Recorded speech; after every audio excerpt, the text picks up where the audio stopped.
Okay, look, every marketing expert for the last 20 years has been telling you the same thing. Know your customer, right? Like build personas or do your demographic research, survey your audience. And if you are one of the 94% of founders who are spending weeks creating customer avatars with names like Marketing Mary or Developer Dave, you're actually making your marketing less effective. Now, I've analyzed the targeting strategies of over 300 successful brands in the last 5 years. And here's what I've discovered.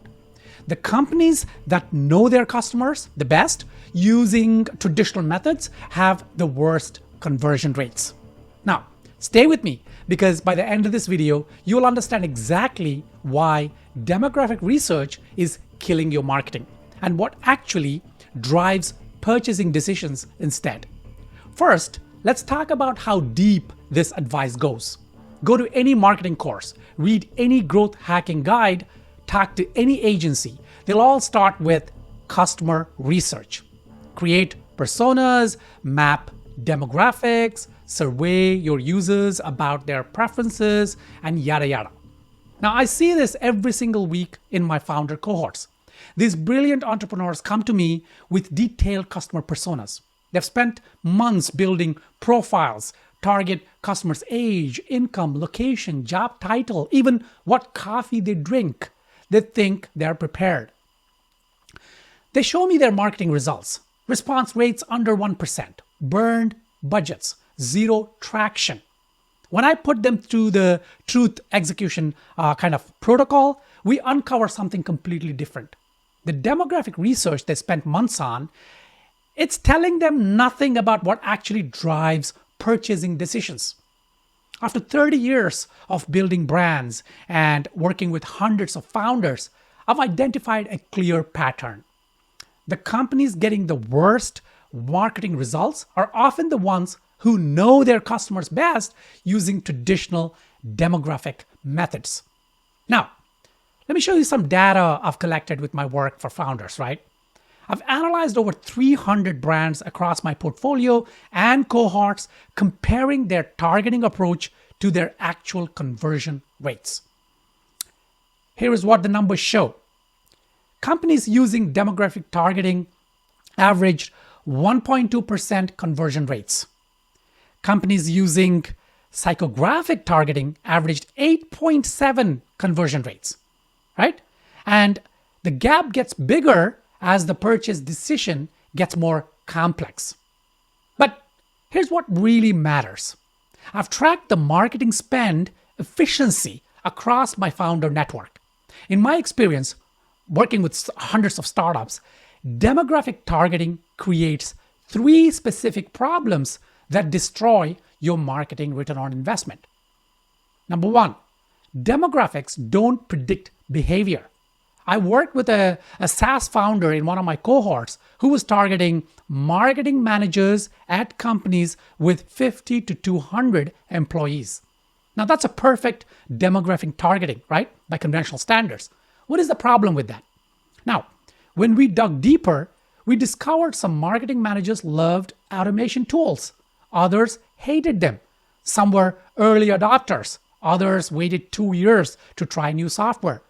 Demographics told us nothing about who could actually buy. Number 2, demographics create false confidences in founders. When you have a detailed persona, you think you understand your customer. So you make assumptions about messaging, features, and pricing, and so on. I watched dozens of founders in my war room sessions build entire product roadmaps based on persona assumptions. 6 months later, their actual customers wanted completely different features. The personas were fiction. Number 3, demographics make you compete on the wrong battlefield. When you target demographics, you end up fighting for the same audiences as everyone else. In my portfolio alone, I've seen 5 companies all targeting small business owners aged 35 to 55 with basically the same value proposition. It becomes a race to the bottom on prices and features. And this is where it gets frustrating for me as someone who fixes this problem weekly. Just last month, I worked with an e-commerce founder who spent, I don't know, something like $80,000 on Facebook ads targeting women aged 25 to 40 who liked yoga and healthy living. And the conversion rate, it was 0.3%. We ran her through the random diagnostic and switched to targeting psychological patterns instead of demographics, right? People who were frustrated with complicated wellness routines. It's the same product, different targeting approach, and conversion rate jumped to 12%. This happens in my cohorts constantly. Demographic targeting kills budgets while psychographic targeting creates breakthrough results. Okay, so if know your customer through demographics is wrong, what actually works? This is where the Brandem framework that I developed comes in. Instead of targeting who people are, you target psychological patterns, how people think and make decisions. Now, after having worked with hundreds of founders, I've seen this difference transform businesses. Demographics tell you surface level information. Psychological patterns tell you what drives behavior. For example, in the resonance pillar of the Brandem framework, we look at target alignment, but the key component is audience psychographics, values, motivations, aspirations, and decision-making patterns.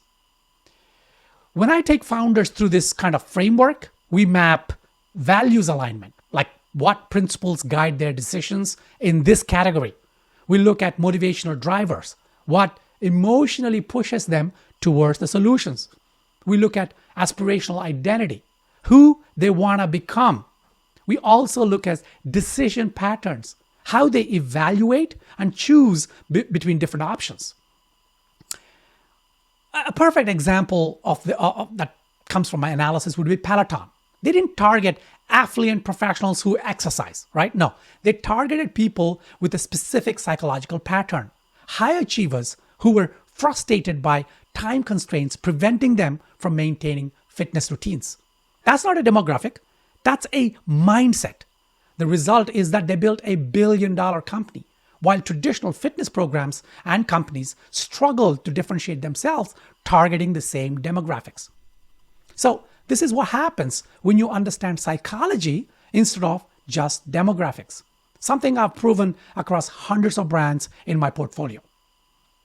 So the question is, how do you actually implement this? Here are 3 specific things you can do this week. Action number 1, stop asking demographic questions. Start asking psychological questions. Instead of what's your age and income, ask what frustrates you most about the current solutions in this space, and what would need to be true for you to switch from whatever you're using to this solution. Action step number 2, map decision patterns, not customer profiles.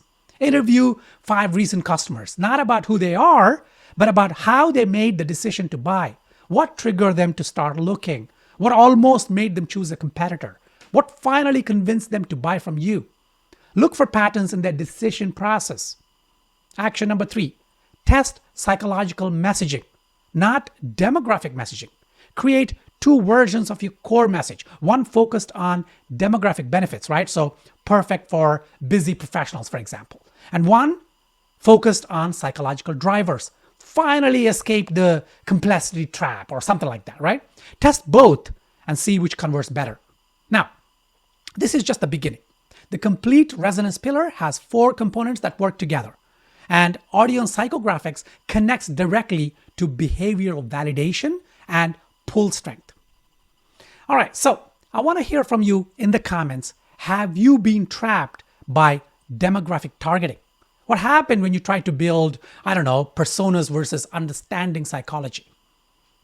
In the next video, I'm breaking down Airbnb's resonance mathematics and how they build 300 plus pull strength points while hotels stay stuck at something like, 100 points, 120 points. You will see exactly how psychological targeting created their massive competitive advantage. If you want to connect this to last video's strategy, we've covered strategy B1 about following your unique insight instead of industry consensus. Psychological targeting is exactly that. It goes against the demographic consensus, but creates better results. Okay, here is what I really want you to do. Go to brandomstrategy.com and get the complete resonance framework. You will see exactly how psychological targeting integrates with the other 6 pillars and why demographic research fails mathematically. And while you're there, check out the 100 strategies system. It's the founder's compass. Strategy R1, for example, specifically addresses how to target psychological patterns instead of demographics. And it connects directly with what we've just covered. Now, this approach works. I've seen it transform marketing from expensive guesswork to predictable conversion engines.